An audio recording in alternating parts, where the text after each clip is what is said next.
Hey guys, welcome back to Holler. So today we're going to talk about Haiti, in particular one of Haiti's founding fathers, Toussaint Louverture. Louverture was born a slave and would become the guy that would lead Haiti to a sort of independence. While trying to defend Haiti from Napoleon's attempts to re-establish control, he would end up being captured and would die tragically in a French jail. This is the story anyway.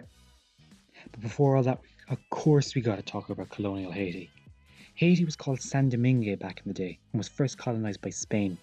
Fast forward to the 17th century and it is under French control and is insanely rich. But as is the case with most of Caribbean colonial history, it was rich because of slaves.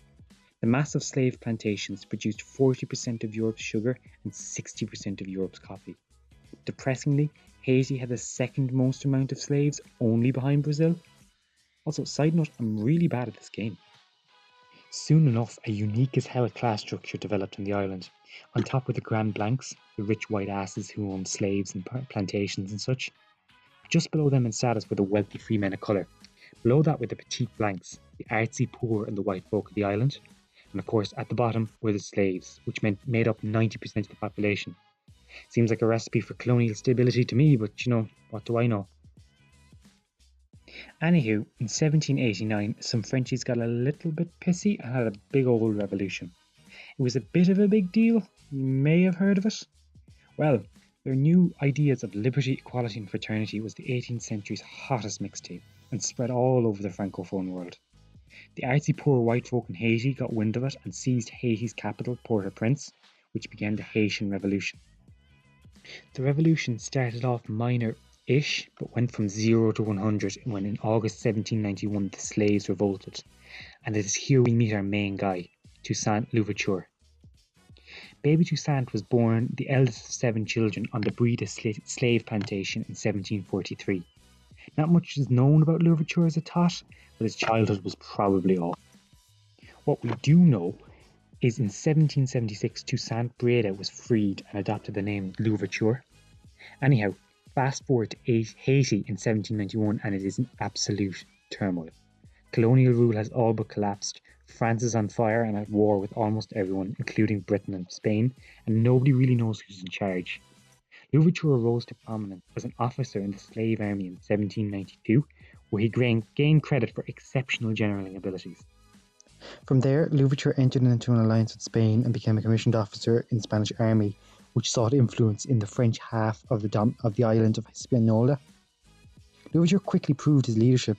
He organised his unruly army into a semi-trained professional force with training in both, guerrilla tactics and European styles of war.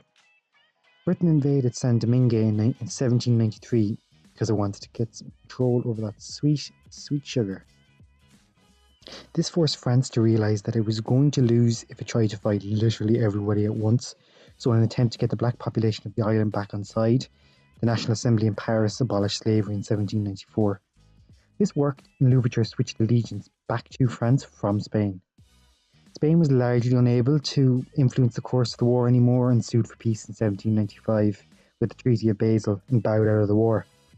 Soon all that were left were the British, who Louverture successfully contained with guerrilla war. Eventually Britain left the war in 1798 and Haiti came to peace, with most of Haiti consolidated under Louverture's rule, except for a small little state in the south. Following a quick civil war which Louverture won, Louverture was basically the undisputed leader of Haiti. In 1801, a new constitution was passed. It didn't exactly declare independence from France, but it gave Louverture a swanky new title of Governor-General for life. His popularity declined as he tried to reintroduce the plantation system with paid labour, but his rule was pretty much unchallenged. Meanwhile, back in good old France, things were hotting up, and a guy who was often remembered as small but was actually pretty average height, Napoleon Bonaparte, took control of France as France's first consul. As he often did, Napoleon completely changed the story. When Louverture invaded Spanish Santo Domingo against Napoleon's wishes, Napoleon decided enough was enough. Napoleon has a reputation of a guy you really don't want to piss off, and that is definitely true in this case. because he sent 20,000 troops to Haiti to try and re-establish control. Louverture had been planning for this for a long while. His plan was basically for the troops to do a bit of a scorched earth Soviet Union style policy, burning cities and plains and retreating to the mountainous core, and then wait for the Europeans to die of yellow fever. Louverture then got a message from a Frenchie, Jean-Baptiste Brunet, saying that he wanted to settle in Haiti instead of a plantation.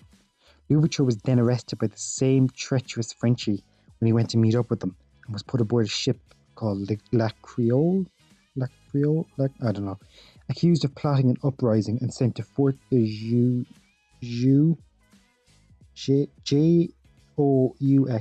my God, where he would die in 1803 from what was probably tuberculosis. Side note, I have absolutely zero clue how to pronounce these French words.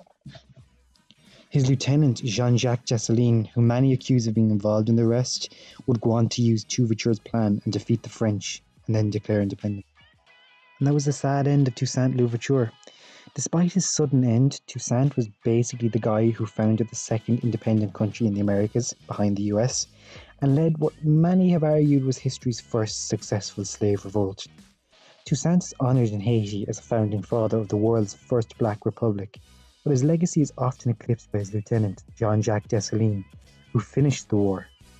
Louverture, with little to no education, was quite obviously a great general. I mean, the guy once took on the UK, Spain, France, and lived to tell the tale. Well, until Napoleon, I suppose. I don't know. I decided to do this very short video because I think it's kind of tragic that he isn't spoken about more, or something like that. I don't know. Anyway, hit me up in the comments. Are you surprised by his story? Impressed? Would you like to know more?